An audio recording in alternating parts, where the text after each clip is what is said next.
జిల్లా రాపూర్ ఆర్టీసీ డిపోలో ఆర్టీసీ ఉద్యోగులు వారి కుటుంబ సభ్యులతో పాటు స్థానిక ప్రజల కోసం నిర్వహించిన మెగా వైద్య శిబిరంను ఆర్టీసీ చైర్మన్ సురేష్ రెడ్డి ప్రారంభించారు.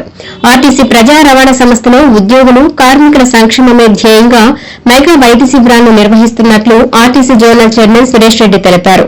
రాష్ట ముఖ్యమంత్రి చంద్రబాబు నాయుడు మహిళలకు ఉచిత బస్సు ప్రయాణం కల్పించడంతో రద్దీ పెరిగి కార్మికులపై పనిభారం ఎక్కువైందని, అందుకే వారి ఆరోగ్యాన్ని కాపాడేందుకు ఈ వైద్య శిబిరాలు ఎంతో ఉపయోగపడతాయని ఆయన పేర్కొన్నారు.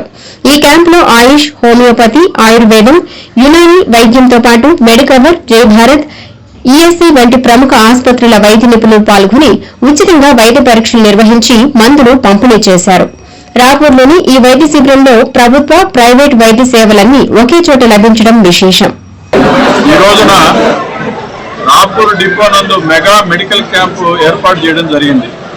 దీని యొక్క ముఖ్యమైన ఉద్దేశం ఏంటంటే ఆర్టీసీ ఉద్యోగస్తులు వాళ్ళ కుటుంబ సభ్యులకి ఆరోగ్య పరిరక్షణ కోసం తగినటువంటి వైద్య సదుపాయం కల్పించాలనే ఉద్దేశం. అదే రకంగా సుదూర ప్రాంతాల్లో ఉన్నటువంటి రాపూర్ ఇక్కడ పుర ప్రజలకు కానివ్వండి, ప్రయాణికులకు కానీ ఈ మెగా మెడికల్ క్యాంప్ ద్వారా అనేక రకాలైనటువంటి డిపార్ట్మెంట్స్ ఇక్కడ తీసుకొచ్చి అందరికీ పరిచయం చేసి దాని ద్వారా వైద్య సహాయం అందించాలనేటువంటి సదుద్దేశంతో చేయడం జరిగింది. నెల్లూరు జిల్లాలో ఉన్నటువంటి అన్ని ఆర్టీసీ బస్ స్టాండ్స్ లో కూడా ఇదే రకంగా మెగా మెడికల్ క్యాంప్ నిర్వహించడం జరిగింది.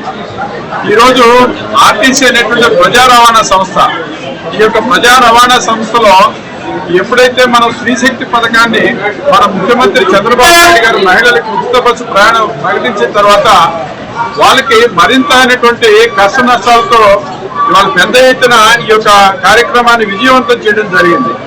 విజయవంతం చేసినటువంటి ఒకవైపు చూస్తున్నాం, రెండో వైపున ఆర్టీసీ కార్మికులు ఎవరైతే ఉన్నారో వాళ్ళకి పని భారం ఎక్కువైంది.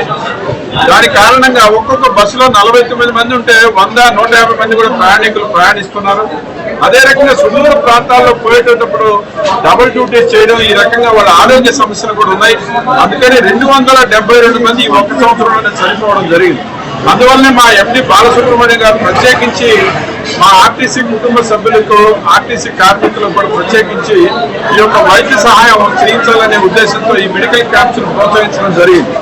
అందువల్లనే నేను నెల్లూరు జిల్లా మొత్తం చేయడం జరిగింది.